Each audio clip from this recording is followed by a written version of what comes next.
Hey everyone, and welcome! Today, we're going to crack open the Learner's Toolkit and take a look at the Big Four learning theories. These are the ideas that pretty much shape everything about how we teach and how we learn. So, you ever had one of those days you're sitting in a class and it feels like the information is just, bouncing right off you. But then other times, a new idea just clicks and it's suddenly locked in your brain forever.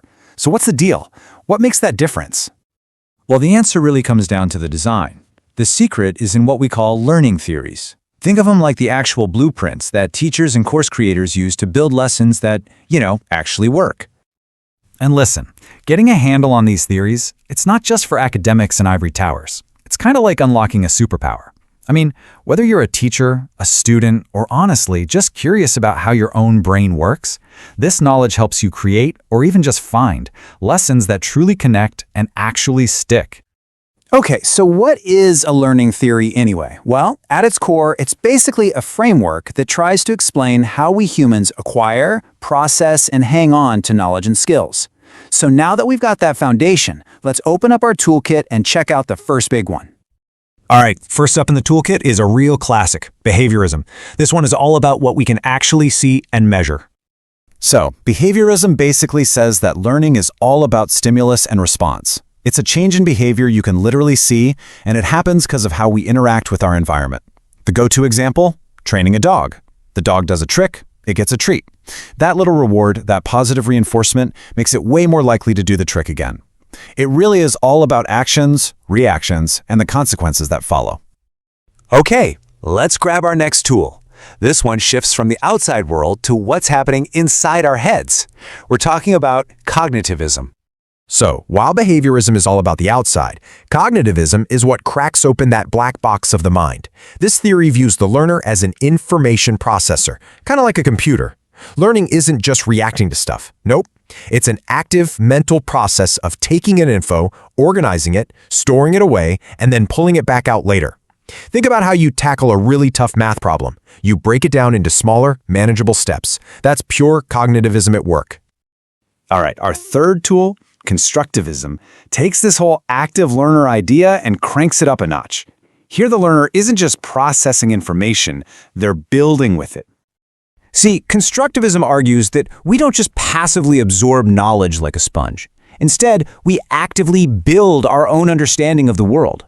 We do this by taking new information and filtering it through everything we already know and have experienced. It's all about learning by doing, and then thinking about what you did. Imagine building a model airplane. You're not just blindly following the instructions, right? You're experimenting, you're making mistakes, you're figuring it out, you're building your very own mental model of how that plane works. And that brings us to the newest tool in our kit, one that was basically born for our super-connected digital world, connectivism. Connectivism has this fascinating idea that today, knowledge doesn't just live in books or in our heads. It lives in networks. So learning becomes the skill of finding and navigating those networks. It's not just what you know, it's who you know and where you can find information. I mean, think about it.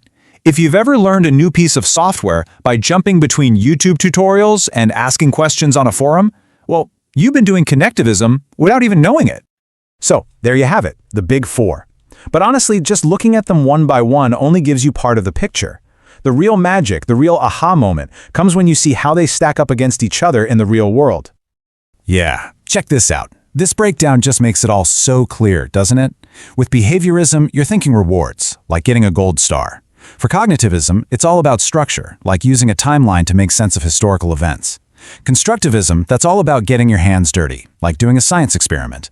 And of course, connectivism is the power of the network, like hopping into an online community to learn how to code. Each one has its own unique flavor, its own approach.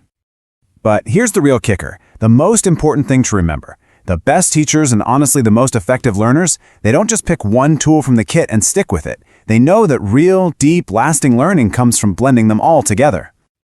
Let's make this concrete. How about a fantastic real-world example of how this blending works? Let's talk about mastering a musical instrument.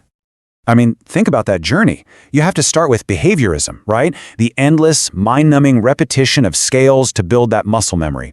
Then, you layer on cognitivism. You're analyzing sheet music. You're understanding the theory, the structure. And finally, you get to the good stuff, constructivism. You take everything you've learned and start to improvise, or even compose your own music. See? Each stage builds perfectly on the last.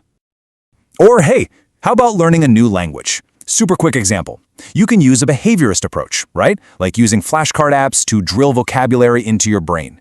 But to actually get fluent, you need constructivism. You got to get out there and have real conversations, building your skills through actual practice. One without the other just doesn't cut it. So, why does any of this matter? What's the bottom line? It's because understanding these blueprints gives you power. It gives you the tools to look at a lesson that's failing and figure out why. It lets you design better ways to teach. And maybe most importantly, it helps you become a more effective and self-aware learner in your own life. So I'm going to leave you with this. Think about your own life for a second. When you're trying to learn something new, something really challenging, which one of these theories, or maybe what mix of them, best describes how you actually succeed? Because really, understanding how you learn, that's the first step to mastering just about anything.